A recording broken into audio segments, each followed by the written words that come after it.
no trust, no safety, no freedom of speech, no freedom of assembly, no free market, no accountability, and no democracy.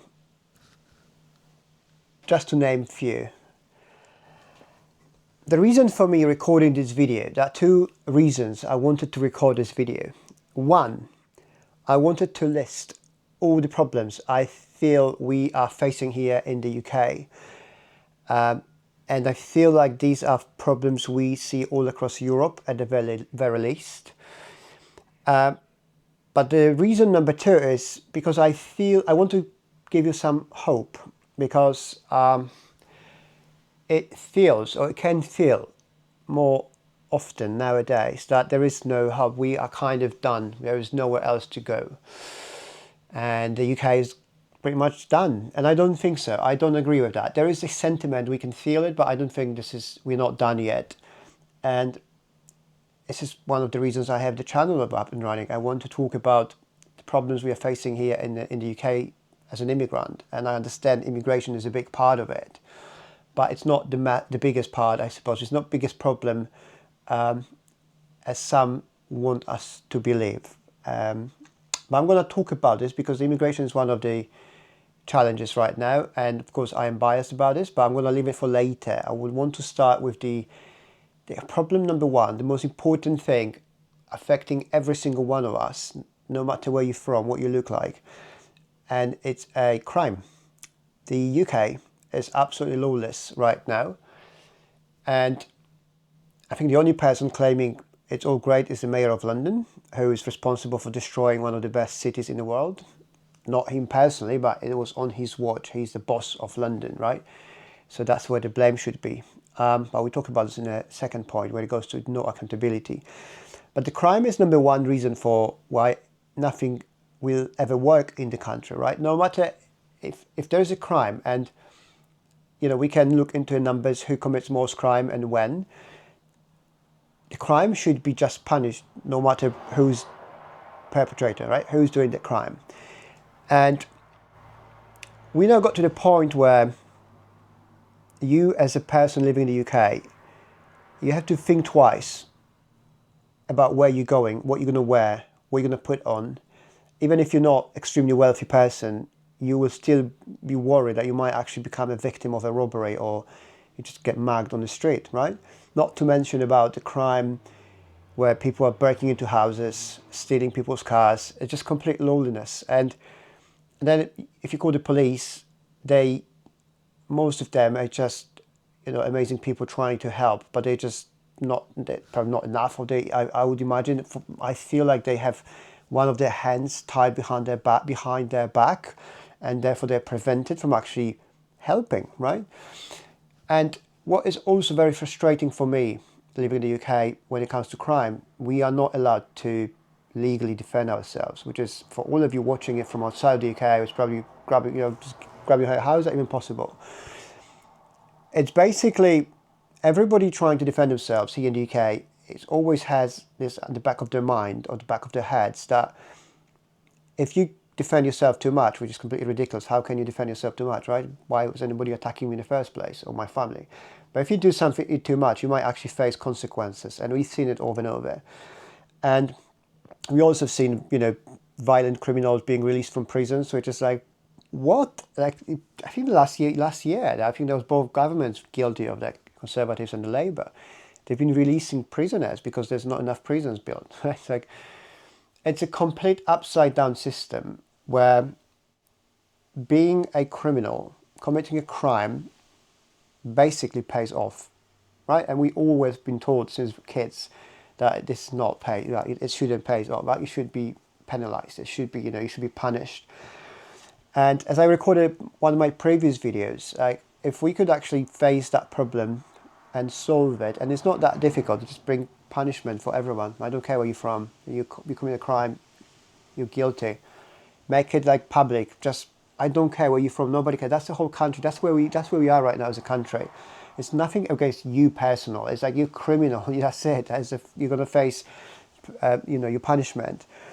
And if we could do that, we could essentially advertise this as the best thing about the UK right now, because the whole Europe is facing the same challenges, especially for wealthy people with businesses, lots of money, and people are asking themselves where to go, where would they go, where do they take their families, and the majority is choosing Dubai or Middle East, but not because they like to be there, but it's because it's safe. And I've recorded a completely separate video about the topic if you're interested.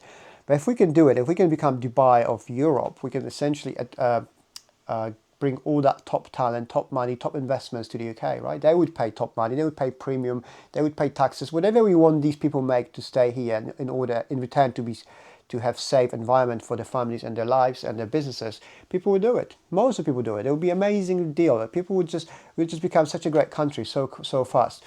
But right now we still led by a ideological politicians, people full of ideology and backdated, ideas about what the country should be, and lots of cowards, lots of people just don't care about anything but themselves.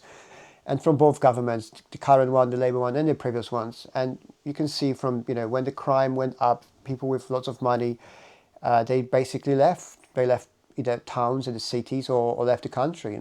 As soon as I could leave London, I left. I lived in London for 10 years, 10 of amazing years. That's when two of my kids were born. I got married in London. It was amazing, right? But as soon as I didn't have to work from London, I decided to move out of the safety for my kids mainly. And I like nature as well. So I was old enough to actually, go and appreciate hugging a tree or something, right? But that's the safety. Safety is number one concern right now for everyone. And I think we have this coming up to mainstream debate more and more, because even the more ridiculous politicians claiming it's all amazing, they're getting assaulted, they're getting robbed. So you can't hide. No matter where you live, you can't hide from it. So this is number one. Everybody will agree. Everybody's affected. Every single one, apart from PM Keir Starmer, who lives in 10 Downing Street, because he's got like 70 million police officers and security around them. Everybody else is affected and is at risk. Now, the second one I wanted to talk about is the lack of trust. And this comes, the crime and lack of trust comes hand on hand.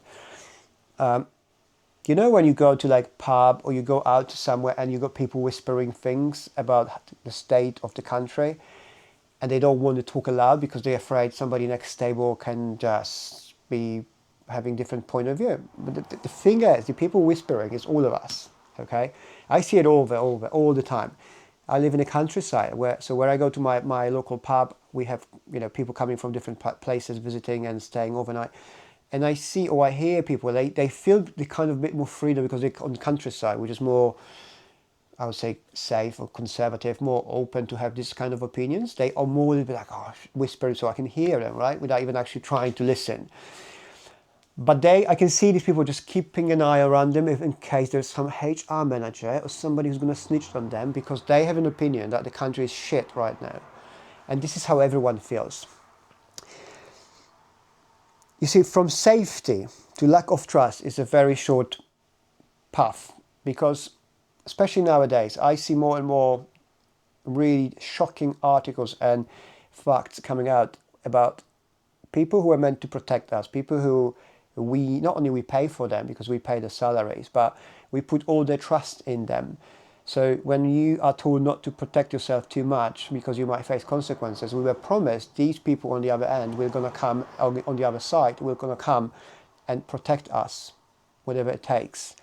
And now being told about these people protecting nobody but themselves. Many of them claim they were not able to do it because they were afraid of called names, or they're afraid of being, steering some racial problems in the community. And this is absolute horseshit. This is absolutely disgusting. These people like this, people put in power, protect, in charge of protecting us and our properties, doing things like this against us all the way while we're being told to just behave. You can't do this. You have to say things. Don't say don't be offensive on the internet. Don't say things like this. At the same time, these people are not protected. They should be punished to their maximum extent. Like, they should be punished times 10 of what would the normal person be punished for the same type of crime or just negligence, right? It's absolutely so damaging, and country as the UK is so fed up of this. Every single one of us. I'm not talking about the extreme people, extremists, some sort of on both sides, right? But I'm talking about the average person, the majority of the country. We can't have it. We can't have it anymore. We can't take it anymore. And you can see it. The government, the current system is losing its grasp. It's in panic mode because it's get to the point where everybody will agree here in the UK that we can't keep it the way it is anymore. You have politicians and political figures coming up on TV, on mainstream media, saying it's all, it's like that close to actually going really ballistic in the country. And I hope it will not have to go that far. But that's why I also hope we will have to see a change which is kind of around us, because alternative is pretty ugly for everyone, and I would not wish to see this country going that route. But if you have no accountability for, no trust and accountability for people who are meant to protect us from our leaders, like openly doing things against what people in the country want, it's crazy. And from this, I suppose, would be good to go to no accountability, because, as I mentioned, London, one of the greatest cities ever, really beautiful city, amazing people, what it used to be. It became this unlivable, crime-ridden shithole, right? And the person in charge of it, the person who's paid for it, his main job is to run London, make sure it's a great city. It's just under his watch, that city went down to what it is now. It's unrecognizable. People are afraid of leaving their houses. You can't wear a watch. You can't have a phone outside. It's this bad. If you're not in the UK, if you've never seen it, it's this bad, right? You got crime, theft, burglaries, like all of it, every day, in and out every day. And then you have the boss who is in charge of it coming out saying it's all great. He doesn't see it as a big problem, and it's not a top of agenda. It should be all. That's all we should be focusing on. That's all he should be talking about. It's not, right? And why? Because there is no accountability. Like, if you've done this similar things in your life, in your business, at your work, imagine you're a manager and your department is run badly, you're going to face consequences. At the very least, you're going to lose your job, right? But there are other consequences. If you run your business, if you're a CEO, and if you just mismanage, the accounts or money or whatever, like, there's a whole bunch of consequences, right? You can't do it. But if you run the biggest city in the world, one of the greatest cities in the world, that's fine. And this is disgusting, and people are really fed up with this as well. And it goes to other places, other branches of government and power structure, right? But the London is the best example for me of the saddest example of how it is, and no accountability. And the next one I would probably go, it also relates to this one, it kind of like connects all of it, is a no democracy. And when I say it, like, we like to think we are all this democratic, we got all this democracy around us, and we, the people, are voting for all of these things, right? And we voting people in. I checked this morning, just for the purpose of recording this video, that because everybody, wherever I go, people are basically slagging off the Labour, right? It's like, really, Labour and Keir Starmer, like, I can't find one person anywhere, and I travel, I'm very people person, I go and talk to people, and I'm not like political, I'm not going noisy or who do you vote for, but I'm trying to understand if there's anyone anywhere who says they're great, the Labour is great, that Keir Starmer is amazing. Like, nobody, right? I hear all the time people claiming reform is great, reform is the future, which I also talk about on my channel. That's the sentiment I see, and precisely zero people saying the Labour is great. So I checked this morning, and apparently, because I was shocked, like, why? Who are these people voting for them, right? Apparently, they have like 22% of support from people. So if you think about this, out of 100 people in this country, only 22, maybe 23, 24, I don't know, like something like that. Only 22 people would actually vote for this. They're actually in support of what's happening. So out of 100 people, 22 deciding for what's good for all of us, all others. Or obviously what is not good because it's shit. And look, I understand the point. You've got different parties, the votes are, distributed between different parties and different people, etc. I understand that, but I'm trying to, I want to be out of this kind of the political system the way it was. I don't want any talking heads explaining to me how political science works and everything. It's not about this. What I'm talking about is a whole country understands how bad things are. It affects every single one of us. And 22 out of 100 people thinks it's fine to keep things going, like keep doing, right? We have to keep going because we choose those people to power. How is this even, this is the most ridiculous thing ever. How can we keep people like this, the guy like, Mayor of London or Labour destroying all of these things in power constantly, knowing things are going down, like day after day, it's worse. And we still don't know, well, we decided, no, we didn't. The 22 people out of 100 is not the majority, right? It shouldn't be this way. And if you think about it, it's like, how is it even possible to not be able to decide who's in charge of the main like organizations within the country, which again affects our lives, and those are. Hang on, I need to find this. Where is it? It was like Oxfam or Ofcom. Oh, I can't feel that. I don't know. Oh, there you go. Like the bureaucracy in places like Ofcom, council. Ofcom is basically it's like an organization which decides what we can see on screen, like as a TV. What kind of content that can be like legally presented or something like this, right? They're in charge of it. Like they can basically take the channel down, the TV channel, or they can make some threads based on, oh, this is racist or something, right? And these are people not chosen by in democratic elections. Who knows? I don't even know who runs these things, right? The Ofcom councils, local councils, and HMRC, as well as the NHS, which is the healthcare systems here in the UK. And most people did not vote for the party in place. Most people did not vote for the prime minister, and most people don't even know who runs the most important services across their country. What we do know, most of the people, is it's rubbish, and we can't carry on like this. From this, I'll probably go to the next one, which is free market, I think. Well, I'm going to go to freedom of speech first. We can't talk, basically. It's going back to what I was saying about lack of trust, like people whispering in all these places, and they think the way that you think, and most people think. They can't talk about this.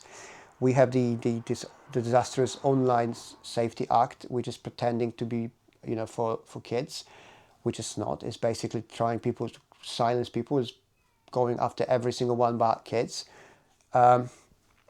We have special police force in the UK, which is looking into some topics in regards to some immigration problems here in the UK. We have, I was thinking it was last week, and this is actually from Europe. But last week I saw, a couple of days ago, Olaf Scholz, the ex-German chancellor. He was speaking on one of the conferences of World Economic Forum, that one, about addressing some concerns about freedom of speech, and he said something like, oh, we have freedom of speech in Germany. Everybody can speak, including billionaires, and I think he was referring to something Elon Musk has said. But we do not tolerate if it's like right-related topics he is discussing. Well, that is not freedom of speech. People have a right to have things which are on the right or on the left, as long as they're not violent, they don't incite any violence or anything like it. But obviously we can't, right? So it's a similar thing to UK. You have to be careful of what you're saying, how you're saying. We have people being prosecuted for tweets and mean posts on the Facebook. There are people in prison, actually, for saying things they shouldn't have said. So there is no free speech. Another value, another amazing thing which Britain was built upon, it's being like removed by people who we not voted for, And from there, I would go to free market, because I'm an entrepreneur. So I believe in free markets and free competition, and I believe this is where we can actually build wealth. But again, this is something which has been removed from the UK, and this goes to places like the NHS, which I personally had some dealings with through one of my businesses and other businesses I've been working with. And the NHS is extremely, as great it is for all of us to have a support and healthcare system, which is free, technically. There's hundreds of millions of pounds wasted because people are corrupt there. Not all of them, of course, but some, which I had pleasure and displeasure to displeasure to deal with, or be part of the tender process, which basically showed me how corrupt the system is and how one person sitting somewhere, behind some desk, can decide to give a contract worth millions of pounds to a company only based on because they know somebody there or they like somebody, right? Not on the merit, not on how efficient it is, how much money it saves or how much time it saves or life saves, none of it. And that's something it's been going on for a long time. I've seen it many, many times, and you can't do anything about it. It's like there's no place you can go and whistleblow anything. Like there's no person to deal with it, right? And there are other places like this, like housing. You've got all these great, huge businesses, not great, but huge businesses buying all the properties, building housing, and pretending it's for us. And it's like, no, you can't build your house yourself. You can't get money from the bank because you're not trustworthy. But they are, because they can build hundreds of houses with some funny money right behind them. And that's not free market. It's like crony capitalism. You can't compete. You're not like the winners are chosen before the race even begins in many cases, especially when it comes to public tenders and public contracts. And these are the contracts which are basically building the country, shaping the country, right? And this is also why you have things going down as we have with public services, because they are just being mismanaged, and because of lack of accountability, nothing happens, right? We just keep pushing it down. Like, for example, the prison crisis, right? We have the government releasing prisoners from prison, which is just the most ridiculous thing, because there's not enough room in the prisons. But because what? Because you're allowing BlackRock or other companies build a massive housing complex, but you won't make them to build infrastructure around it, right? Like, it's insane. You can't add 1,000 homes without adding extra schools, extra GP surgery, prison, petrol stations. Like, these are services which are essential to any community. But they don't do it because they just want to build houses so they can pay for it. And then there's just funny things happening behind the scene, right? We don't know about. Well, we do, but we can't talk about, because we can't talk about things in the UK. It's just all these things I'm talking about. It's just it's part of the one big,